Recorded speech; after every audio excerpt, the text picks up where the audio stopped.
I've been struggling with video ideas recently as my interests expand. It just felt like the constant fashion content and New York City traveling was getting a bit dry, so I wanted to switch it up. I've been doing a lot of work recently with some older vintage pieces, and I thought this video would be a great opportunity to share some of that with you. So today I'm going to be discussing my favorite 3 things.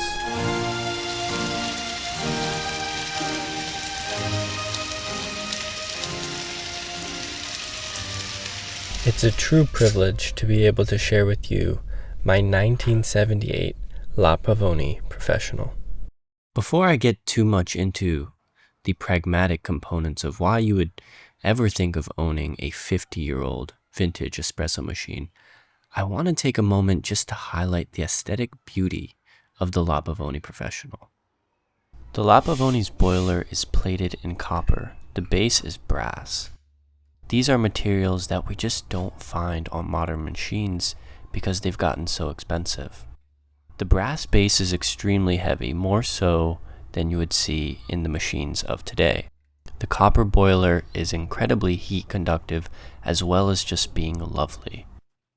The overall finish with the rustic patina makes this a countertop masterpiece that's a privilege to have in the home. The time it takes this machine to heat up is about 20 to 25 minutes. So if you're looking just to pull a quick shot before you head out to work, that's just not a possibility with the La Pavoni. There's also the issue of dealing with a 50-year-old espresso machine. To make sure my machine was up and running perfectly, I had to take it apart, swap the gaskets, and then do a descale where I removed all the sediment buildup. So is it worth it? The benefit you get of the La Pavoni is complete control over your espresso making process.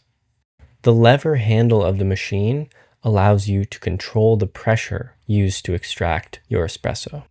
The second thing is the temperature control that you get with the La Pavoni. Though you can't set exact temperatures, I have a temperature strip applied to my machine that gives me an estimate based on the temperature of the group head.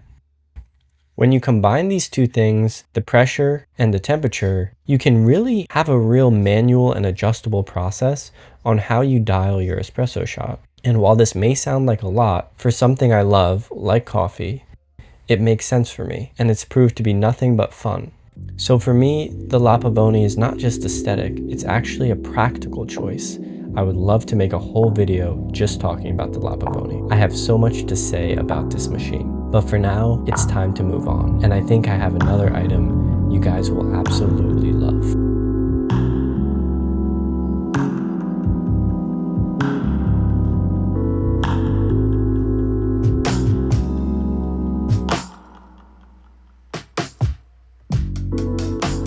So I wanted to do kind of a quick life update and mainly an update on probably my favorite piece ever, and that is my Rainbow Country leather jacket. I just want to show you guys some of the fades.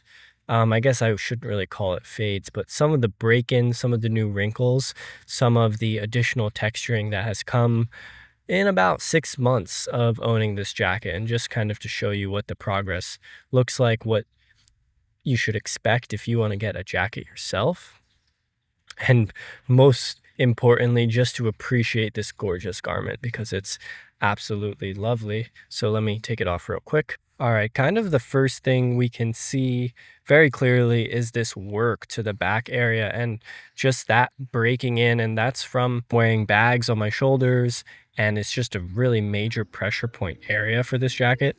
So and I'll show some B-roll footage, but you can basically see the whole front panel.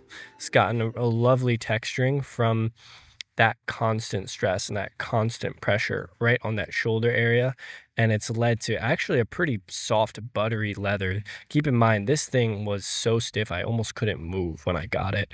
But yeah, that work on the front panel and that work on the shoulder area is lovely. We can also see some detailing here on the gussets, and that's just from natural everyday movement, stretching, stuff like that. Interestingly, there is a little bit of roughness here on the pull tab, and this is kind of one of the things that attracted me to this jacket. It has something called a T-core, and that is like a brown underneath the black. And I think it comes from that because the leather is T-dyed underneath. Don't quote me on that. I kind of forget. I knew at one point, but I'm pretty sure that is the reason it's called T-core. Um, and on some of the seams, there is a little bit of that T-core showing. There's a little bit of that brown popping through on some of the rough edges. The rest of the front panel is actually pretty smooth and pretty clean, and that's just because there's not a lot of action happening down here. It's not a lot of bending, like in other areas like the arm where the bending has just been constant, and it's created these buttery wrinkles, and they're not wrinkles you would normally find in leather. They're actually called rolls, and that's because horse, and this is a horse hide jacket, doesn't wrinkle like a cow leather would or a goat leather. It's I forget the exact reason. I think it's because it's thicker, maybe there's more fat. But either way, you get a beautiful wrinkling effect. So on this sleeve and then on the other sleeve, there's just some lovely creasing kind of showing the inhabitants for these past 6 months. And then inside, the liner has gotten a little bit of work. It's gotten a little bit of fuzz. And that's just expected from daily use. But here, the size tag's actually still in great, great shape, which is really important if I want to sell this ever, which I don't think I do. And then there's just been some work to the bottom of the liner, and that's just, probably from rubbing on my belt, stuff like that. But overall, it's a gorgeous piece, and I think it really sets the standard for what fashion and style is all about. It's just a world-class garment. I wear it constantly. I constantly get complimented. It's really beautiful, and I would love to make things that have this same level of class and recognizability. And I think that really just comes from the love and the attention to detail put in the jacket. So that is my Rainbow Country 6-month update. Simply gorgeous. Simply gorgeous. I'll see you guys in the next segment.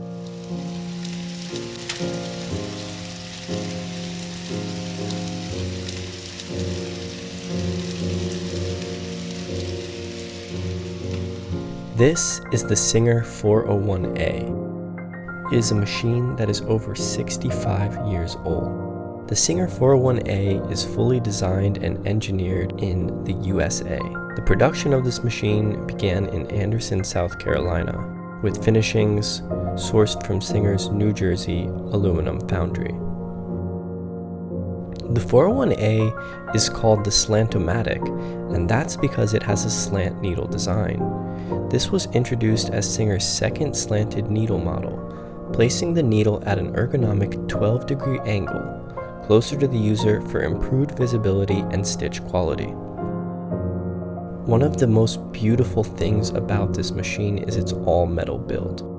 Unlike the later plastic-bodied models, the 401A is almost entirely metal. It's durable, smooth running, and a powerhouse for heavy materials like denim and leather.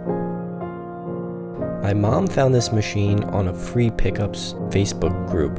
We got it repaired at a local sewing machine shop. As I learned more and more about the history of the Singer 401A, it became clear to me that this was the perfect machine to carry me forward on my design and fashion journey. The 401A represents everything good in the vintage world.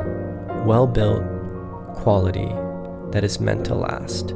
It is better than most of what you can find today, and honestly a lot more affordable. You can get these things for dirt cheap or free like my mom did, and they only take about $120 to $150 to repair. It's so special to have a machine and work with something on a regular basis that has years and years of history behind it.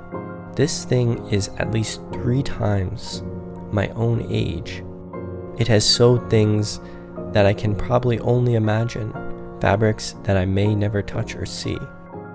And to me, that is beautiful and special. Beyond the practicality and the usefulness of a machine, there is a history and a built-in love that I think makes vintage so incredibly special. Thank you all so much for watching, and I hope you enjoyed the video.